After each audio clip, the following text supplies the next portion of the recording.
Rất kiên mê thế. Nhưng chính cả là có.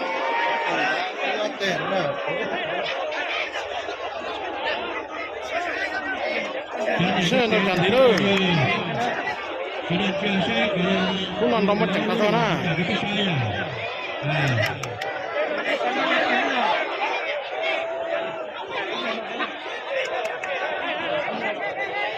Cho sẽ nó chẳng gì đâu.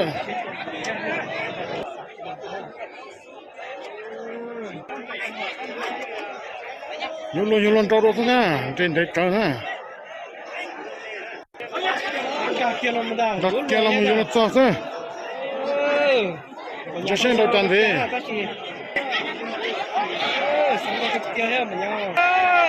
Nào nhiều lần thiệt rồi nè. Nào nhiều lần thiệt anh ta.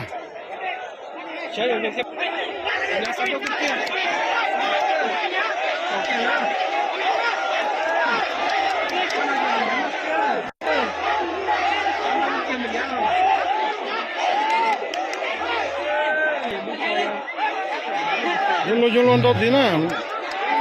Đang cái kia nào cái bị thắc ra thôi.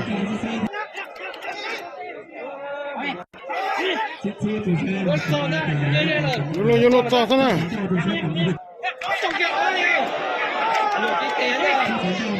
Rồi không mà mất chẳng có rồi đâu.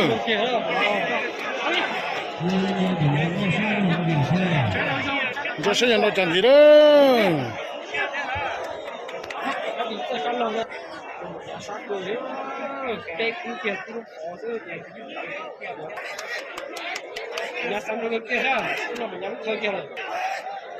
Nhà sản đồ cả rồi hết nè, nó nhà chơi kia nè.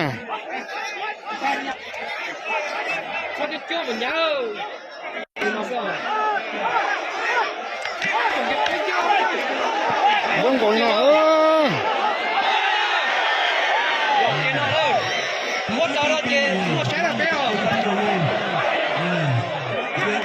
Chú sẽ được chẳng gì đó.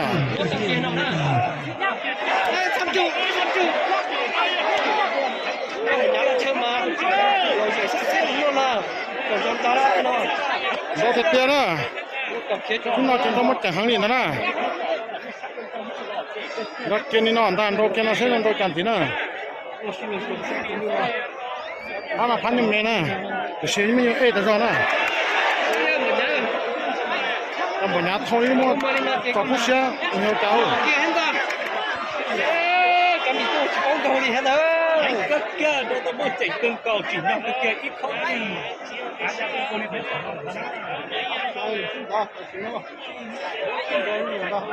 Chú xem đồ chẳng gì đó. Nó sẽ ta ra khu nó.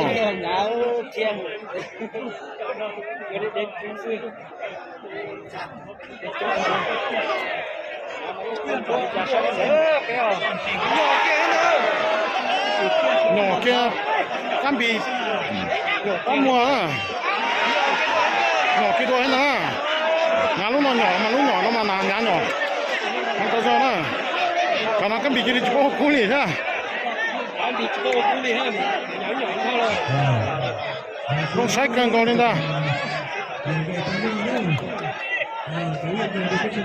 bấm đi.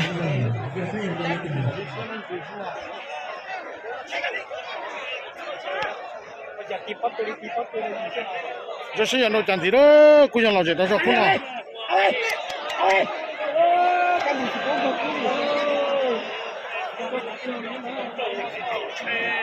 Cho nó thì xin bố cái to nó, để cho xin đồng nó to nó nè.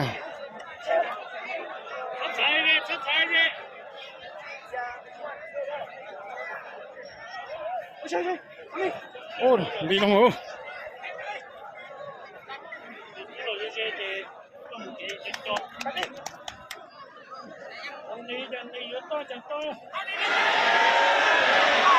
Ôi, bọc kìa luôn. Bọc kìa ơi. Ô, một chẳng có sao đâu. Một chẳng có sao thấy con gó á, giờ chỉ thấy nó thì tài đó.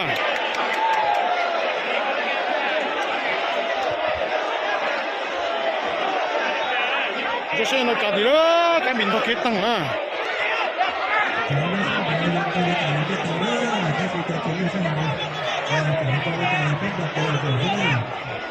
Một thằng con kia ơi. Chả có à? Có mừng đó. Có mừng con bia. Ôi giời. Nó chỉ tới tay hơn đó.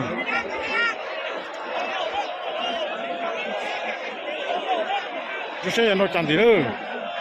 Cái bình thọ kia tăng à. Nhỏ hay đó, cái bình thọ kia à.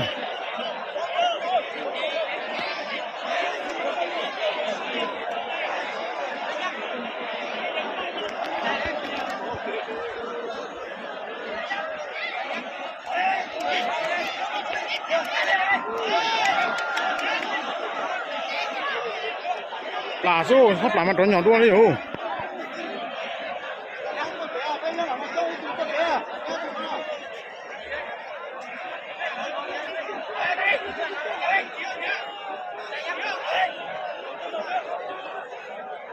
Nhỏ hai tao số.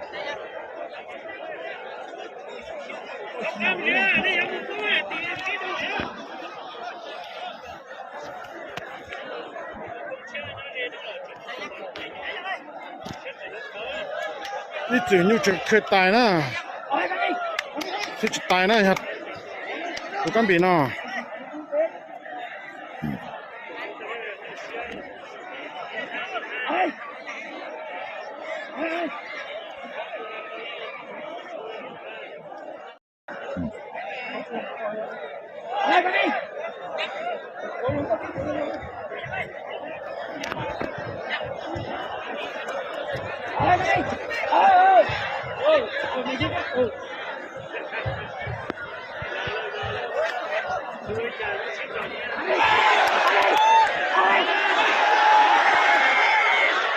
Không xét tao cho nên là không nò.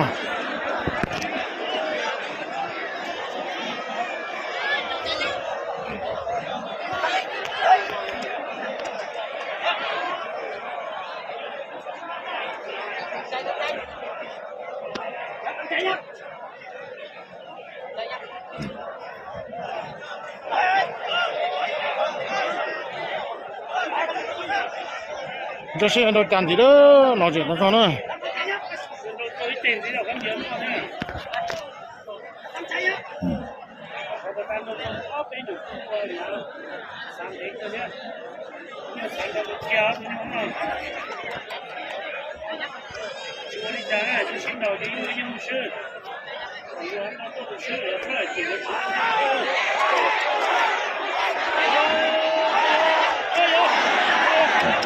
Ô, nó chẳng có rồi.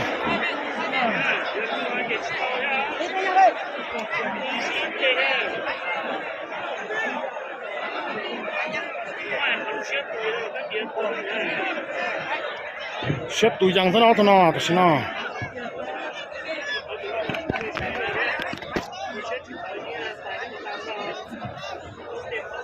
Nó sẽ trăng cao cũng như non đó.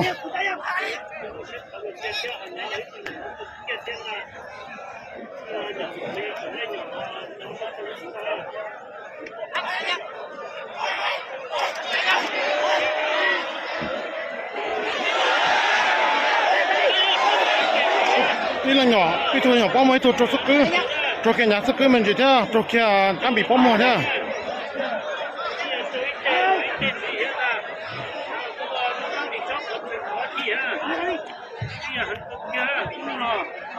Nhà sát nó to hậu nhà thế nhỏ lên to á.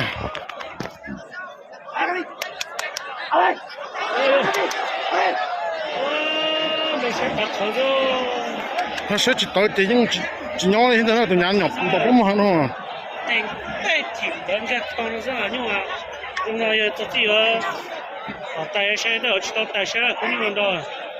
Đâu trong sách trên đó nên ta. Nhà mà thuốc cắt trời là tua thì nhà mua luôn đó mà. Nhà mà mua về làm mua là quý này. Nhà là tổ tự là thì đôi gia đình nhà cái bài nhà này hả? Rồi nó có cái file tao là cũng xem. Ô, chỉ căng cái một cú liền. Mua rồi đi hả?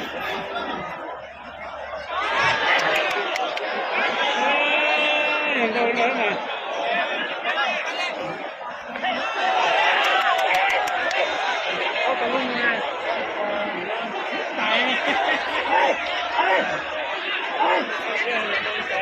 这是都讲的了。我现在是这个，我跟那个我的家人心到的，到过了看看嘛，哦，这个你这个。nó bắt từng ở trên này kìa, nó xem đâu chẳng thấy đâu, không nào mà lò dệt cái là không nào,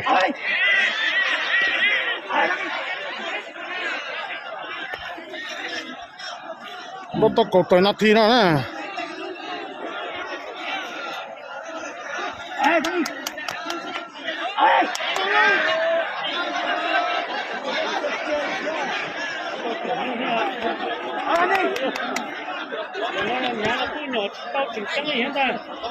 cho xe nè, cho nó thấy nó cho xe không gọi lên là,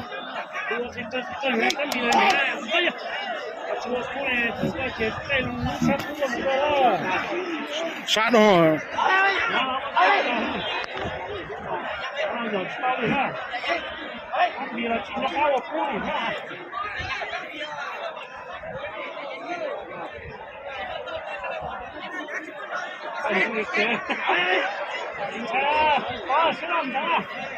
xí ròn chú đó, thế gì đó,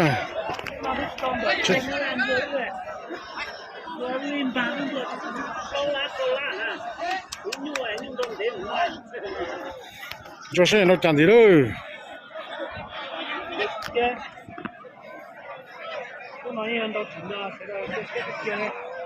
anh nhung mẹ nó đã chỉ anh nhung ê cần gấu nữa cho nó nè, anh nhung ê anh mẹ nè, đâu lò dệt tiếp theo nè.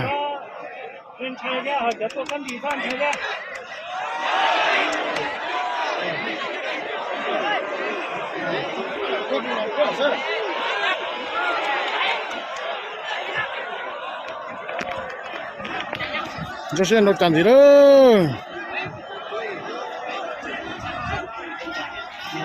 Kia này nhưng giờ tay lần đầu nhưng lần đầu nó chỉ nhìn con kia là rồi mà những cái xíu thôi Cái nhảy cu nè. nhưng giờ kia đồ ý là mua á Lò dệt cân con nè. Có mua còn chú nè. nhỏ nhé còn có mua hỏi từ đầu sự tư ra hả nhé Trong sách cân con ta không nào.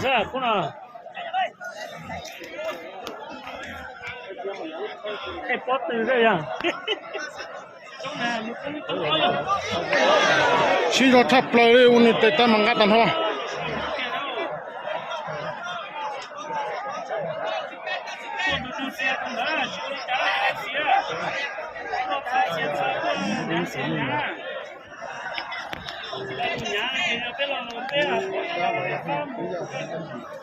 Đó là gì ta ra nè.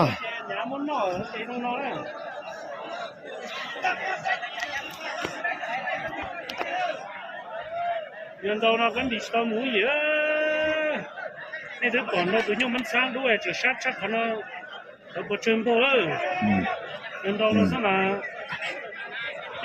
chỉ sang bộ lên nói chỉ sao mũi gì chứ, còn nhà lấy Ê, tụi tớ con gấu nó nhặt thơ kia nè. Nhặt tua phát mà lên ốp của mình nó thế nè.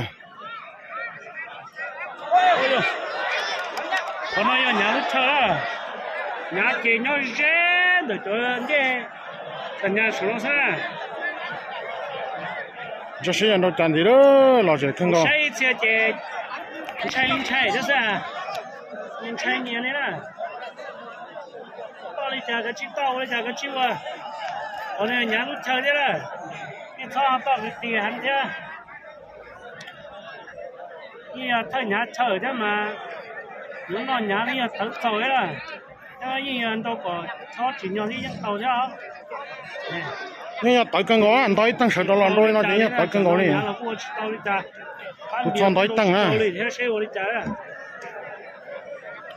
Nó năng liên cho nó xếp ở đây nữa.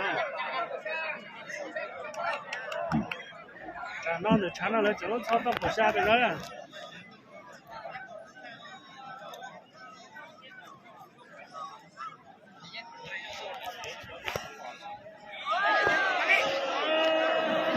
Nhỏ các bị bớt thằng toán các bị ngang nhau lọt thế nữa các bị con trai rồi.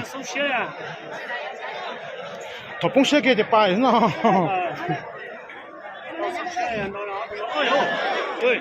Nó dễ tiếp theo. nhưng hắn cứ kêu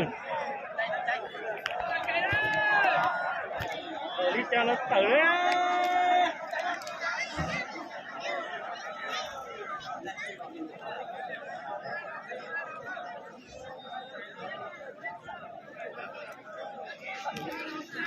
Bây giờ khu là như con nó khi lúc trả là bây giờ tao tết khu là nó bây giờ trong kia lo gì cơn con nó tính như non rồi à hắn như mình ăn rồi nó chính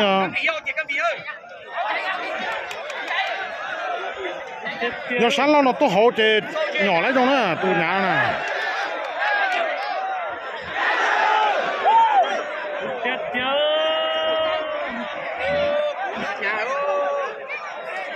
chán lên chả thôi đi đâu chả cú đâu ở cái cỏ nó được cũng nhớ nhà hay cũng nhớ nhà đó sẽ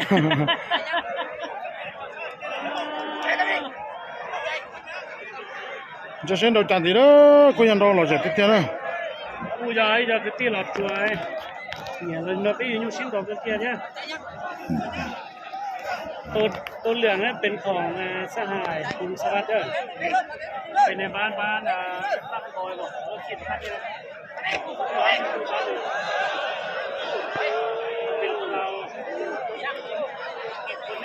อีตุอยากจะสักอีตุจอกมัวนะเอาตัวนั้นนะก็น่าจะตัวเชื่อจงเตียนย้อนหรอสินะ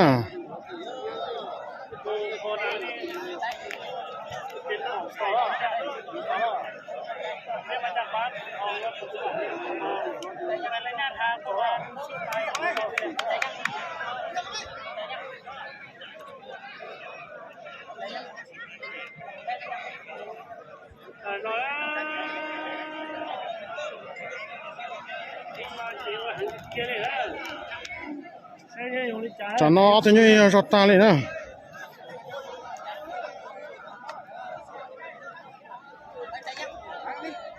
chả nó chỉ lấy giọt ảo thế này vắt chai từ giọt trong thiên nhỏ là sao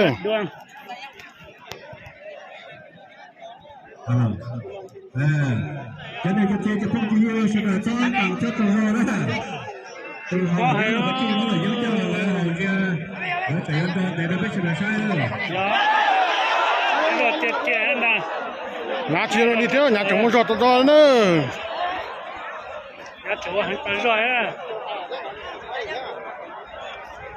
sai à kia chúng mình tụi tôi sử dụng nè bây giờ to là thôi thằng này trong đi là ở thằng nào đó bắt đầu xong bây giờ đi trong cái tủ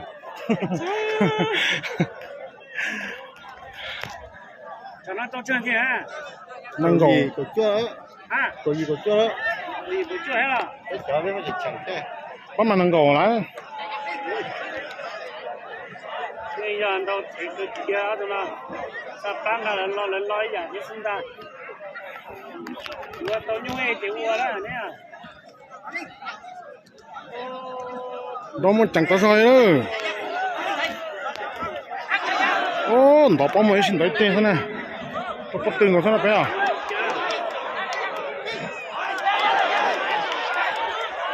ô cán bị gì đi chỉ bông gà đi nó nè chẳng là cán bị à giọt tan cho luôn cán bị à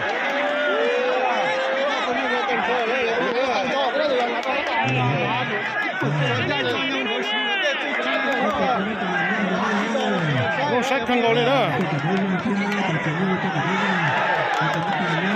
cán bị cho tan cho lên thế nhà lấy cho tan cho lên thế nhưng cái miền nó sắp tới rồi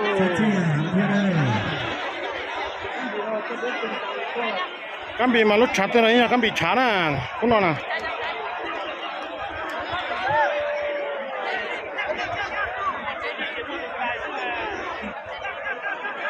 ít từ cái khác nên nhớ thì cũng còn nó kẻ kìa ở sảnh chứ đi kia mà wow tôi cho wow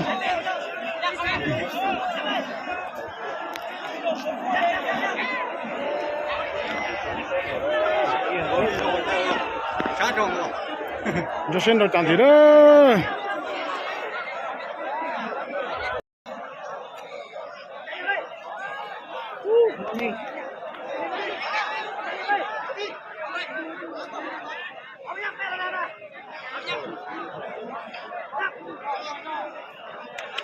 Chẳng luôn.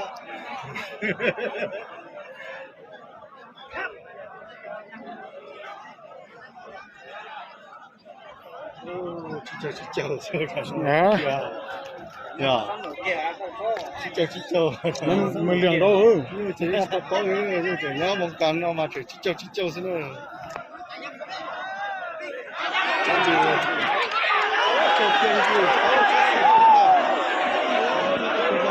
trong cái nhảy con mẹ cái nhảy té bao mồ được cán bì ha tôi sáng xí nó mới chỉ cần sáng lâu nữa tôi cho nhá nó chỉ cần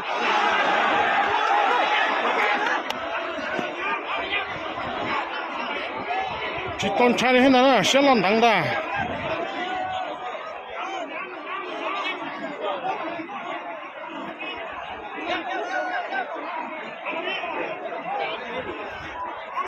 ở tụi nhau nó cho biết cái kia liền à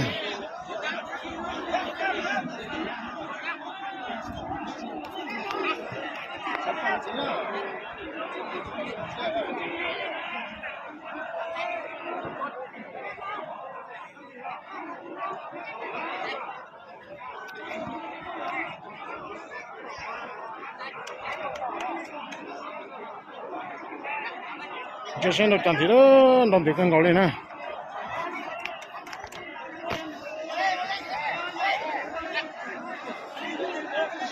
không ăn đi cuối ơi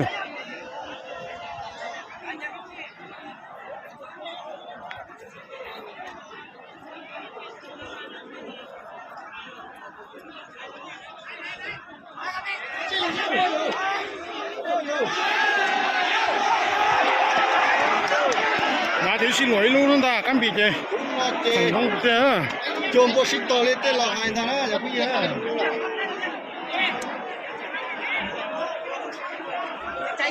cán bị cho gì kéo áo rồi bây giờ nó nè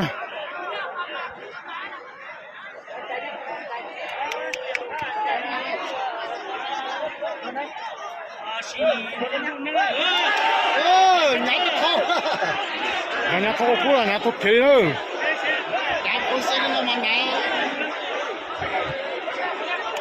con xe đấy cờ đó đúng không nhà sắp in trong tay rồi đó con bị có tập tờ thế gì là tập có là tờ đó nó cấp rồi có tờ rồi ngồi thế chú cha nhưng nhận đâu nó cấp lên hồ sơ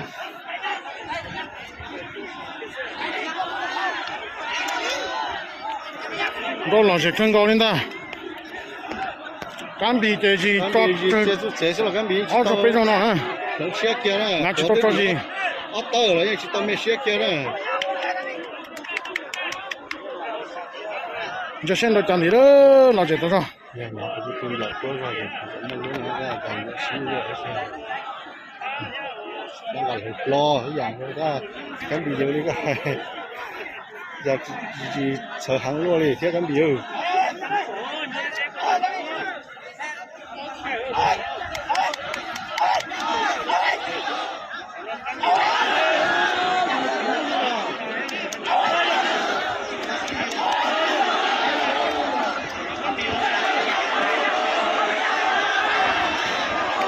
chia nó đi kia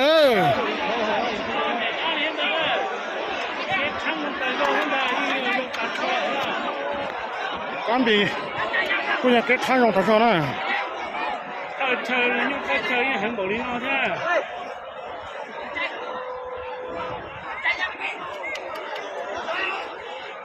nó tụi này rồi tay à đó là món chẳng tay sao đi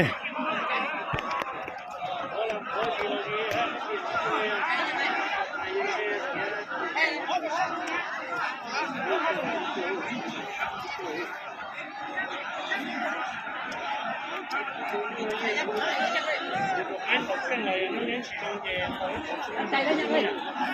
như vậy như chơi như kẻ thì cho về chat ông đi nhá số cua hả? Ô, cái bị gì chứ giờ chứ. Cán bị lo gì đâu tao cho này đấy cả nó. chúng ta cán bị à cái tôi nhớ nhận cho đến tại sắp là đó ở đây nhà chúng nó cán bị nhận to cái tăng là cán bị tầm này siang nó lên trên đó sao nhận được nhà chơi rồi nhà cũng không siang thế nào Đó là chỉ cần có nó cũng là hai mươi mấy xin đó hai tiền này.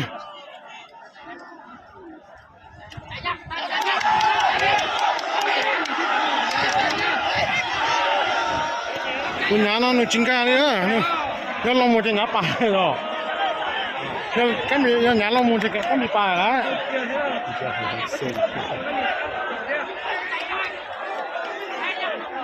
sát thôi á, nó chỉ khơi tài nó thôi nó này.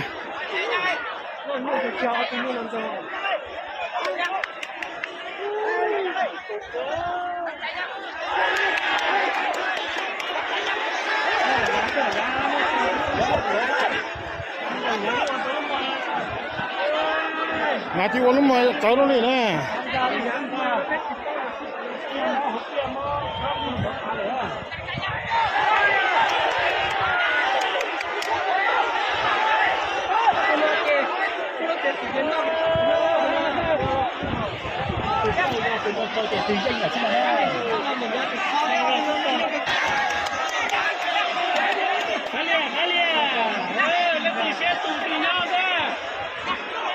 Thao kiến nó này, cái xe tủ thì nhau thế nào thế nào?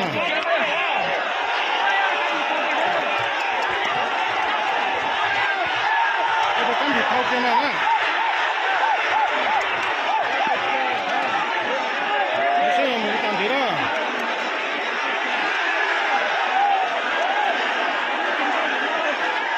Con thì thao kiến nó đấy.